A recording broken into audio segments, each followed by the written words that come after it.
Next up, we're going to hear from Telefonica. We have Sue Igoe from Telefonica, who will come up and tell us a fair bit about what they're doing on the digital side. Sue.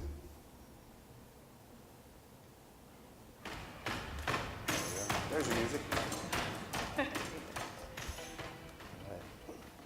Great. Okay, so first of all, let's establish Telefonica's chops. I mean, this is not a Spanish operation by any limited stretch. It's something massive, right? So introduce us to yourselves and to Telefonica, and then we'll go into a bit of a discussion. That's right. We're not a telenovela. We're actually an operator. We have operations throughout Latin America. And in every country we operate in Latin America, we're either number 1 or number 2. We have the O2 brand in Germany and in the UK, and most recently we acquired E+ in Germany, so now we're the largest operator in Germany. Oh. And of course, we're in with Movistar brand in Spain.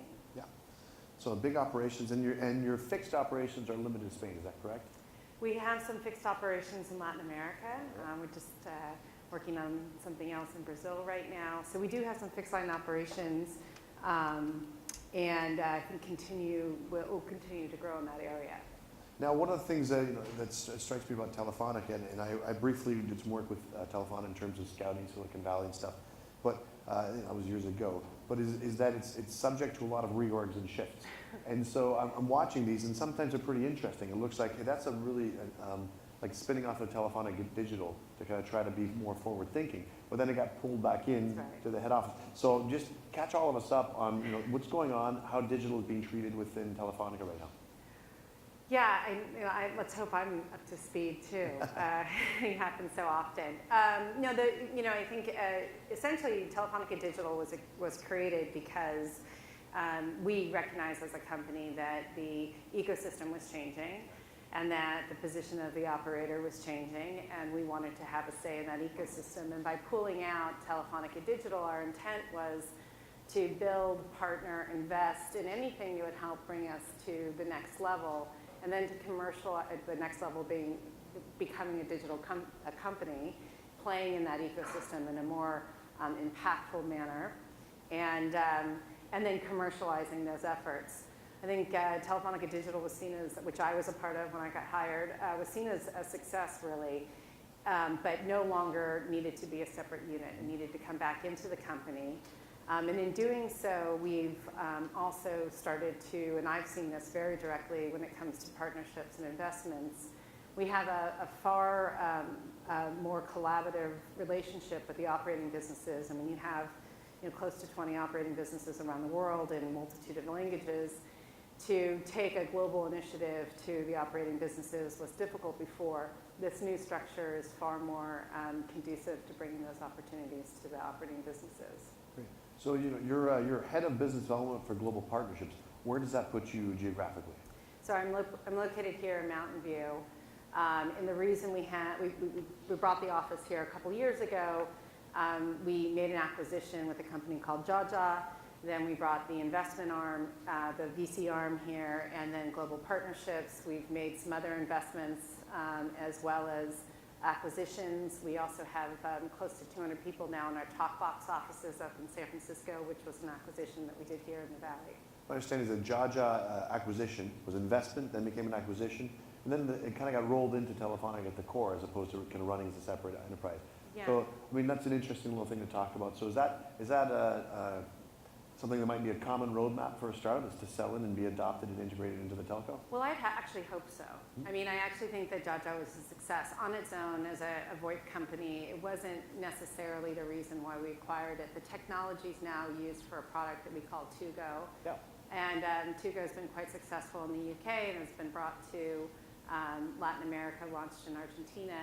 And what we found with Tugo, which is essentially being able to call off of Wi-Fi and being able to terminate your call anywhere, to take your number with you, it's a cloud-based phone, is that it's actually increasing by I think close to 20% the amount of calls that our customers make who have Tugo. So that's our core service. that technology from Jaja, and now it's increasing the usage of our core services, which has been a brilliant success. That sounds pretty cool. So if Tugo, if I get this right, I can be sitting at a PC with a messaging client or something like that and initiate or. Yeah, I mean, I think that the best example is to say that you can be, you can be a Tugo customer in the United States. You can have your phone, or in the UK, you can have your phone with you in the United States. Anybody can call your phone number. And by using Tugo, you can call them back as if you're in the UK, right. Not charging more money, and that's Jersey.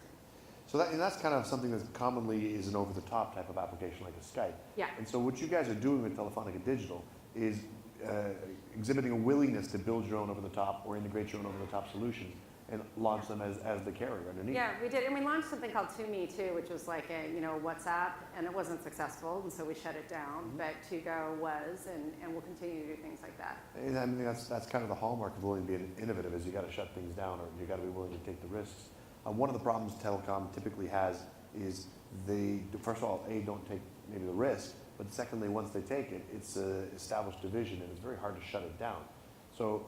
How easily, how do you guys manage to take something like To Me, which is fairly, I mean, it wasn't very old, was shut down. Did those assets and that talent get redeployed to other over-the-top type of services, or what happens? So we try to redeploy talent as much as possible. Of course, it doesn't always happen that way. I think we take the learnings from it and understand where we can play and what we can't do, and also what we're not good at. And one of the things with To Me is we relate to the game. WhatsApp was already out there, and our customers, because of the network effect, were less interested in our product than they were in a brand name. Yeah, so I've got the right idea, maybe a little bit too late, unfortunately, just after the wave. Yeah, and I think that's a really good, it's a key reason why partnerships exist as well, is that we know as a carrier that building doesn't always make sense, and we also know that our customers, specifically when we're talking about consumer-facing opportunities like a To Me, they want a brand, and if they're going to increase the services that they're purchasing through you, they want something that they know or would purchase elsewhere and just would have a benefit through us. Yeah.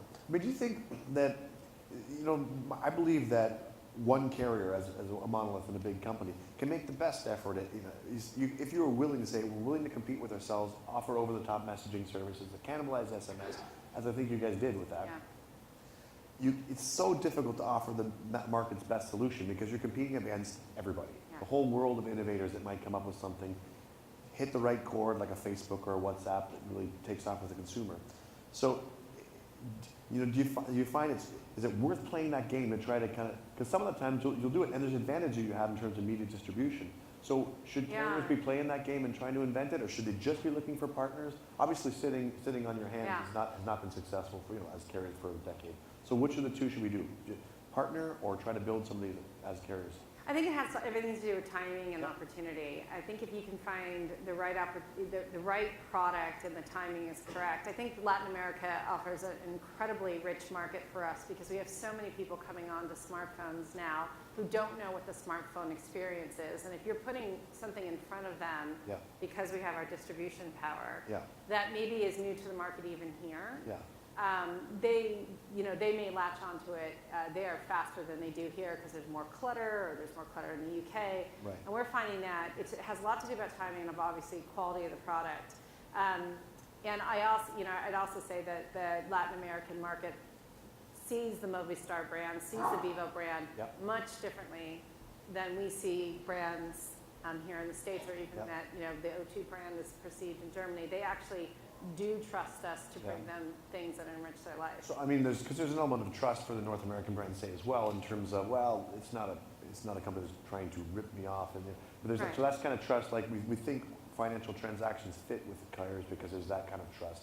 But you're saying there's a kind of a shine to the brand and that you guys have a little bit more, and if you also think about the fact that there's the financial opportunity that we have in those markets where you have so many people that are unbanked. The ability to pay for standard services through your mobile bill is much different. So you do see, the opportunity with a carrier much differently than you would in the United States. So there's also, I guess, to the point of these customers coming along later to smartphones, there is a pretty good opportunity for the carrier in those regions to act as a fast follower. We know what worked in Germany or in Spain, in O2 with those customers. So we can, but it was an over-the-top provider that won the UK market with O2. But we're going to, when we bring this to, in the Latin American country, we're going to provide our version and have this distribution advantage. Yeah, or find an alternative partner that can give a similar service. Right. I'll tell you, we have huge successes with, the Googles and the Facebooks and everybody, particularly in our developed countries. But when you get to some place like Latin America, and you look at the way that they purchase things and marketplaces and where they get their apps and what their apps mean or what they can consume on their phone, some of these big players don't make sense. And it's shocking to us because we see such successes, but there's other players in the market, and it may just be for a short time, but we have to take advantage of what is popular and working in the market at the time. So let's talk partnerships. So you're based here, and obviously, and to your point you just said, it's not just about building a Telefonica, it's about partnering and bringing those solutions. But like, as I said, if an over-the-top solution beats you in the UK, you can partner with maybe that same company and take them to a new market as a partner, right? Yeah, absolutely. And I think, I think that, one of the partners right now who's really started to change the way that they look at an operator is Facebook. Yep. And, what we can do with Facebook in Latin America is just very different than what we can, the opportunity sort of passed in the European markets. Yep.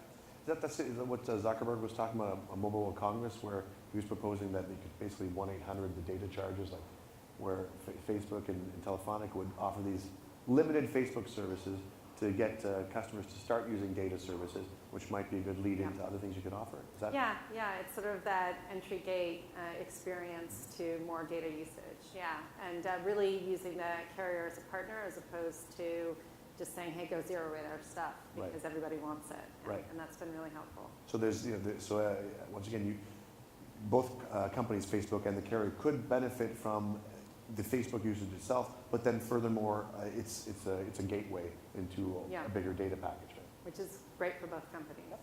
And if you guys run European markets and Latin American markets. Can you put a number of years? Like, you can say, it's always 3 years behind or 2 years behind. Is that some kind of a rule of thumb, or does it depend on the country? I think acceleration is just. I think the difference between 2012 and 2013 was immense, and then 2013 and 2014. We are just right now in a lot of ways. In fact, in concrete ways, we have said, here's a group that focuses on feature phones. Here is a group that focuses on digital. Yep. And essentially, we know that's a dying market, so we're just going to do whatever we can right now as that exists, and then we're going to look over here. So. And the power between those two teams is this team is very powerful, the feature phone, because that's still, a big percentage of our market in Latin America. But these guys are coming up, and it's getting to be equal. Yeah. So I'm going to remind everybody that the microphones are open, and we're about halfway through, so there's plenty of time to ask questions. I understand we have a slide. It's not a presentation by any range, but it's something you could talk to. Right, so I think there was some question about where Telefonica is putting a lot of focus right now. And a little bit, what we're seeing here is a bit of what's going on left over from the digital group that was merged in with the whole company last February. But these are some major areas, and I've put up some examples of things that really work well. We talked about Igoe a little bit earlier.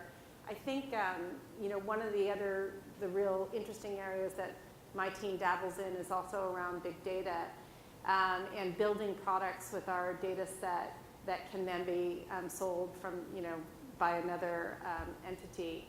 And a lot of it's a very complex thing to get into because of privacy, but there's a lot of rich information in telco data, and we're seeing some really interesting opportunities to help businesses like Morrison's in the UK understand where their adjacencies are for people that come into their shops, and then leveraging that data to help other big names understand about footfall and how people come into the shop. So really interesting. But in general, there is obviously a whole group that looks at systems and network and technology, and that group sits in Madrid for the most part.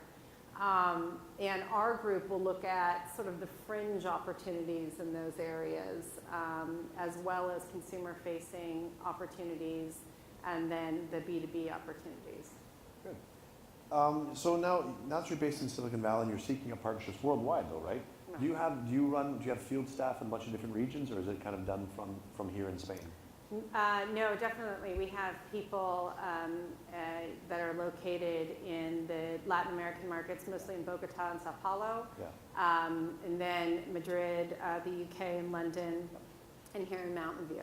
So, and no eyes, any eyes or scouts in Asia for you, or do you do it from the other locations? Well, we have some partnerships with global telcos, and we do have eyes and ears around the world. And in fact, we sell our services to multinationals in a lot of places.